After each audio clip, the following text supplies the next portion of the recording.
Aujourd'hui, on va voir quelle est la quantité de glucides, protéines et lipides que tu dois manger chaque jour pour réussir à bien progresser en musculation. Salut, ici Nico et aujourd'hui on va parler de nutrition en musculation puisque ce sera le thème de cette semaine, de savoir qu'est-ce que tu vas pouvoir manger pour réussir à bien progresser en musculation. Et pour traiter ce sujet, je vais répondre à 3 questions. La première question, ce sera de savoir concrètement quelles vont être les quantités des différents macronutriments, glucides, protéines et lipides que tu vas devoir manger pour bien progresser. Ensuite, on verra quelle est la grande règle de nutrition sur laquelle tous les experts se mettent à peu près d'accord et qu'il faut à tout prix que tu mettes en place pour pouvoir bien progresser. Et après, je te proposerai 3 aliments que tu es probablement en train d'éviter aujourd'hui, alors que dans les faits, c'est des choses qui t'aideront à prendre du muscle en restant relativement sec. Donc, pour commencer aujourd'hui, je vais parler de la première question, à savoir quelle est la quantité des différents macronutriments, glucides, protéines, lipides, que tu vas devoir ingérer pour bien progresser en musculation. Alors déjà, avant qu'on se lance là-dedans, ce qu'il faut que tu saches, c'est qu'il n'y a pas vraiment de but définitif pour tout le monde. Tout le monde va être un peu différent, mais on va avoir en gros 80% des personnes qui vont tourner à peu près bien autour des mêmes valeurs. Donc l'idée de cette vidéo, l'idée de ce thème, ce sera de te donner un point de repère en fait, une base à partir de laquelle tu pourras expérimenter, itérer pour trouver ce qui marche bien pour toi. Mais si tu ne sais pas du tout, si tu es complètement dans un extrême ou dans l'autre, ce ne sera pas évident de faire. Donc je pense que c'est intéressant d'avoir ces grandeurs en tête, même si ça ne veut pas dire que ce sera les valeurs absolues que tu devras à tout prix suivre. Donc déjà, qu'est-ce que c'est macronutriments? Protéines, glucides, lipides. En fait, concrètement, ce qui va se passer, c'est que chaque aliment, tu vas pouvoir le découper en ces différents macronutriments. C'est-à-dire que quand tu vas manger quelque chose, il y aura une certaine quantité de protéines, une certaine quantité de glucides, une certaine quantité de lipides dans cet aliment. Et en fait, concrètement, il va y avoir plein de types de lipides, de glucides, de protéines, mais de façon générale, si on simplifie un peu, il faudra que tu aies suffisamment de protéines, suffisamment de lipides, suffisamment de glucides, mais pas trop pour réussir à bien progresser. Alors déjà, ça va être quoi le rôle de chacun de ces macronutriments en fait? Eh ben, les glucides, ça va être une source d'énergie très facilement accessible par ton corps. Donc ce sera important, si tu as des efforts intenses, de te tourner vers une quantité de glucides suffisante pour soutenir ces efforts. Par contre, attention, si tu passes ta journée tout le temps assis sur ton siège à faire des choses de faible intensité, avoir trop de glucides, ça peut vraiment poser problème, parce que ces glucides, ils vont être aussi liés à une hormone appelée l'insuline, et quand tu as trop d'insuline, ça va avoir tendance à te faire stocker. Donc en gros, il faudrait que tu aies suffisamment de glucides pour réussir à avoir ce carburant qui t'aidera à avoir tes efforts intenses dans ta journée. Donc typiquement, ta séance de musculation, ou si tu vas faire du cardio ou du fractionné, c'est important que tu aies un peu de glucides. Par contre, il ne faudra pas que tu en aies trop, sinon ça aurait en gros tendance à te faire grossir et ça peut te limiter dans ta progression. Ensuite, le deuxième gros macronutriment, ça va être les protéines. Et les protéines, ça va être concrètement la brique élémentaire qui va te permettre de construire du muscle. Donc ce sera vraiment important en musculation que tu en aies suffisamment. Avoir pas assez de protéines, ça peut être vraiment un facteur limitant. C'est quelque chose d'assez classique. Donc c'est important d'en avoir assez. Il ne faudra pas non plus en avoir trop, parce que ça va aussi t'apporter des calories, même si c'est un cas de figure qu'on a moins tendance à observer. Et après, le dernier macronutriment dont on va parler, c'est les lipides. Les lipides, un peu comme les glucides, ça va te servir de source d'énergie, mais ce sera une source d'énergie beaucoup plus dense. Parce que pour 1 gramme de lipides, ça va t'apporter 9 calories, alors que 1 gramme de glucides, ça va t'apporter 4 calories. Comme les protéines. 1 gramme de protéines, ça va t'apporter 4 calories. Donc tu pourrais dire, ah bah il va falloir que j'évite ces lipides, parce que si ça m'apporte beaucoup plus d'énergie, je vais plus vite avoir trop de calories et je risque plus vite de stocker du gras. Et c'est un raisonnement qui a un peu de sens, mais c'est pas aussi simple que ça. Parce que la qualité de ce que tu manges, le fait que ce soit des lipides et pas des glucides, ça va avoir un vrai impact. Parce que ces lipides, ils vont pas impacter l'insuline de la même façon que les glucides. Donc pour simplifier, on va dire que la plupart des lipides auront moins tendance à te faire grossir à calories égales que des glucides. Et ils vont être utilisés pour d'autres fonctions dans ton corps. Ils vont notamment jouer un rôle très important dans tout ce qui est réponse hormonale, dans tout ce qui est gestion de tes différentes hormones, testostérone, hormones de croissance, IGF-1. Pour ça, ce sera très important d'avoir suffisamment de lipides. Donc il ne faut pas du tout couper ces lipides. Ce sera même important d'en avoir suffisamment si tu veux réussir à progresser efficacement. Puisque ce côté hormonal, il est très important dans la prise de muscle. Donc en fait, chacun de ces macronutriments a un rôle.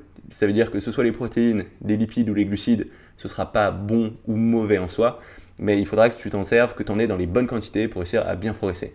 Donc ça veut dire qu'avoir trop de lipides, trop de glucides ou trop de protéines, ce sera mauvais, et à l'inverse, avoir pas assez de lipides, pas assez de glucides, pas assez de protéines, ce sera mauvais aussi. Donc il faut se trouver à peu près dans une fourchette raisonnable pour toi, pour ta morpho. Donc encore une fois, les grandeurs que je vais te donner maintenant, c'est des grandeurs qui sont générales, qui vont fonctionner pour la plupart des personnes, mais certaines personnes qui seront à des extrêmes parfois du spectre de ces grandeurs, qui vont tourner avec beaucoup plus de glucides que la moyenne ou beaucoup moins.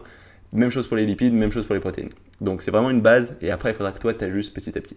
Alors ces grandeurs, d'où je les tiens? Et bien en fait, je les ai tirées d'un bouquin appelé Science and Development of Muscle Hypertrophy. Et c'est un bouquin qui a été rédigé par le docteur Brad Schoenfeld, qui est quelqu'un que j'aime beaucoup, puisque c'est quelqu'un qui a beaucoup travaillé sur les problématiques de la science et du bodybuilding, notamment du bodybuilding naturel, ce qui est assez différent entre un pratiquant qui prend ou non des stéroïdes. Il va y avoir beaucoup de différences et c'est intéressant d'avoir des études qui se concentrent vraiment sur des personnes naturelles. Et c'est une de ces personnes qui a pris le temps de vraiment regarder tout ce qu'il y avait d'un point de vue littérature, qui a lui-même conduit un certain nombre de recherches et qui a essayé d'en faire la synthèse dans ce bouquin, que je te conseille vraiment de lire. Et notamment, il donne des grandeurs pour chacun de ces macronutriments, qui sont des grandeurs que je trouve assez représentatives au vu de ce que j'ai retrouvé chez plein d'autres coachs. Donc je pense que c'est un bon point de départ pour essayer de voir comment ajuster toi tes macronutriments petit à petit. Alors, quelles sont les grandeurs proposées? Et bien typiquement, pour ce qui est protéines, il va te proposer 2 grammes de protéines par kilogramme de poids du corps par jour. Ça veut dire que concrètement, si tu pèses 60 kg, tu vas avoir 2 grammes, donc 120 grammes de protéines par jour, chaque jour. Donc concrètement, ce que ça veut dire, c'est que plus tu seras lourd, plus il te faudra de protéines, ce qui est logique puisque tu auras plus de muscles. Mais ça veut dire aussi que si tu es quelqu'un de relativement gras, en proportion, il faudra que tu aies moins de protéines, puisque de la graisse, ça va te faire du poids, mais il n'y aura pas de raison d'augmenter tes protéines puisque tu n'as pas de muscles en plus. Donc c'est encore des grandeurs à prendre avec des pincettes. Si tu es quelqu'un de très sec, par exemple si tu vois tes abdos, si tu vois même des veines sur tes abdos, tu pourras être proche de ces 2 grammes. Si tu es quelqu'un d'un peu gras et si tu commences à avoir un petit ventre, il faudra peut-être plus que tu sois vers 1,5 g, 1,7 g par kilogramme de poids du corps. Donc typiquement, quelqu'un qui pèse 60 kg, il pourra être entre 120 grammes maximum et il pourra se trouver peut-être plus vers 80-100 grammes si c'est quelqu'un d'assez gras. Ensuite, pour les glucides, la quantité qui est conseillée, ce sera d'avoir au moins 3 grammes par kilogramme de poids du corps par jour. Donc là, si on prend toujours l'exemple de cette personne qui fait 60 kg, elle va se retrouver avec 180 grammes de glucides par kilogramme du poids du corps par jour. Et cette grandeur, elle est vraie pour quelqu'un d'assez actif. Ça veut dire que si toi, dans ta journée, tu fais peu de sport, tu as un métier qui fait que tu es assis longtemps dans ta journée, tu auras probablement besoin d'un peu moins. Tu pourras peut-être être plus vers 2,5 grammes par kilogramme de poids du corps par jour. Ou si au contraire, tu as une activité qui te prend beaucoup d'énergie au fil de ta journée, que tu fais beaucoup de séances de muscu, que tu as un sport autour ou que tu fais du cardio, il faudra peut-être que tu sois un peu au-dessus de ces 3 grammes par kilogramme de poids du corps par jour. Donc encore une fois, c'est une grandeur qui est arbitraire, qui te sert de point de départ, il faut que tu ajustes. Et enfin, pour ce qui est lipides, Brad Schoenfeld, il va te conseiller de prendre 1 gramme par kilogramme de poids du corps par jour. Donc si tu pèses 60 kg, ça te fera 60 grammes. Et avec ces 3 grandeurs, a priori, tu devrais avoir un bon point de départ sur à quoi doit ressembler une diète à peu près normale d'une personne moyenne. Ça veut dire que si tu as ces 2 grammes par kilogramme de poids du corps de protéines, ces 3 grammes par kilogramme de poids du corps de glucides et ce gramme par kilogramme de poids du corps de lipides, a priori, tu devrais avoir une diète qui te permette de bien progresser en musculation. Alors, par exemple, si on prend mon cas, moi je fais en gros 80 à 82 kg selon les différentes phases. Si je suis plus ou moins en phase de prise de masse entre guillemets ou en phase de sèche, je vais me retrouver à prendre 160 grammes de protéines, à prendre 80 grammes de lipides et 240 grammes de glucides par jour. Mais comme je te l'ai dit, on est tous différents et moi ce que j'ai observé, c'est que j'avais tendance à progresser un peu plus efficacement quand je suis un petit peu plus élevé en protéines, un peu moins élevé en glucides et un peu plus élevé en lipides. Ça veut dire que j'ai tendance plus à tourner autour de 180 grammes de protéines, à avoir peut-être entre 100 et 120 grammes de lipides, plutôt que 80 grammes de lipides. Et niveau glucides, je peux descendre assez bas. Parfois, je suis que à 100 grammes de glucides, ça m'arrive assez souvent. Et je vais tourner en moyenne autour de 150 grammes, 200 grammes de glucides. Pour moi, c'est largement suffisant pour réussir à avoir des entraînements intenses. Donc encore une fois, il va falloir ajuster petit à petit. Et comment tu peux faire ça? Eh bien, tu peux utiliser un outil par exemple comme MyFitnessPal. MyFitnessPal, c'est à la fois un site internet et une application qui est gratuite, qui te permettra très facilement de rentrer ce que tu vas manger à chaque repas. Donc tu vas pouvoir faire une petite recherche, mettre la marque de l'aliment en question. Tu vas trouver différents aliments qui vont correspondre, que tu vas pouvoir rentrer dans ton journal. Et comme ça, à la fin de la journée, tu sauras exactement ce que tu as mangé. Et l'application, elle va te sortir automatiquement ta quantité de protéines, de lipides et de glucides. Donc c'est vraiment très intéressant. Moi personnellement, c'est ça que j'utilise. Je ne le fais pas systématiquement, parce qu'une fois que tu manges un peu toujours les mêmes choses, ça ne sert à rien de suivre à chaque fois, puisque tu vas te retrouver toujours avec les mêmes valeurs. Mais par exemple, dès que je veux passer sur une phase plus prise de masse ou une phase un peu plus sèche, je vais resuivre ça de près pour être sûr d'être toujours bien dans les bonnes fourchettes qui conviennent pour moi. Donc une fois que tu as ces grandeurs grâce à MyFitnessPal, ce que tu pourras faire, c'est petit à petit faire des tests, essayer d'augmenter un petit peu certaines grandeurs, essayer d'en diminuer d'autres et regarder comme ça comment tu évolues, comment tes niveaux d'énergie et ta progression se fait derrière et trouver au fur et à mesure ce qui fonctionne pour toi.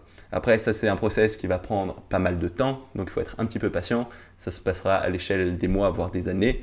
Mais pour commencer, ce que tu peux faire, c'est déjà être dans ces fourchettes de macronutriments. Tu seras sûr de progresser à peu près efficacement. Donc voilà, c'est tout pour cette petite vidéo. Si jamais elle t'a plu, n'hésite pas à mettre un pouce bleu ou un commentaire. Notamment si tu as des ressources ou une expérience en lien avec ce thème, tu peux les mettre sous cette vidéo. Je pense que ça sera intéressant pour tout le monde de voir ça. Si tu n'es pas encore inscrit à ma chaîne YouTube, tu peux le faire maintenant. Comme ça, tu sauras quand je sors de nouvelles vidéos. J'en sors toutes les semaines. Et du coup, on se retrouve très rapidement pour une nouvelle vidéo. Salut!